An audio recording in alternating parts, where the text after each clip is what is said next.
सत्य घटना है परमात्मा कबीर देव जी के सह शरीर इस भूलोक को छोड़कर सतलोक जाने की। इस लीला को करके उन्होंने सिद्ध कर दिया कि वे ही सच्चे और पूर्ण परमात्मा हैं।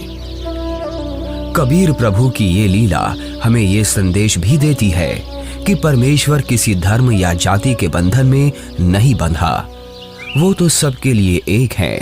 और अगर किसी ने सतभक्ति की है तो पृथ्वी के चाहे जिस भी कोने में शरीर छोड़े, वो अपने पुण्य कर्मों के प्रताप से उद्देशित लोक को ही प्राप्त होता है। ये बात उस समय की है जब ये कहा जाता था कि मगहर में मरने वाला नरक में जाता है और अगले जन्म में उसे गधे के रूप में जन्म लेना पड़ता है। इसके अलावा ये भी कहते हैं कि अगर किसी को मोक्ष चाहिए तो उसे काशी आना चाहिए और वहीं अपने प्राण त्यागने चाहिए, जिस कारण से मोक्ष अभिलाषी वृद्ध लोग अपना अंतिम समय अपने अपने पुरोहितों के घर काशी व्यतीत करने के लिए निवास करने के लिए आने लगे तथा पुरोहितों को उनके खाने के रुपए तथा पुरोहितों की पूजा अलग से प्रति महीना देने लगे, जिस लालचवश काशी के पंडों ने वृद्धों को अपने अपने घर पेइंग गेस्ट के रूप में रखने लगे। एक एक पुरोहित के घर 10-10 वृद्ध हो गए। कोई रोगी तो कोई अन्य परेशानी से ग्रस्त होने लगे तो उन लालची पंडों ने मीटिंग करके षड्यंत्र के तहत वृद्धों को मारने के लिए गंगा दरिया के किनारे एक करोंत यानी आरा लगाया।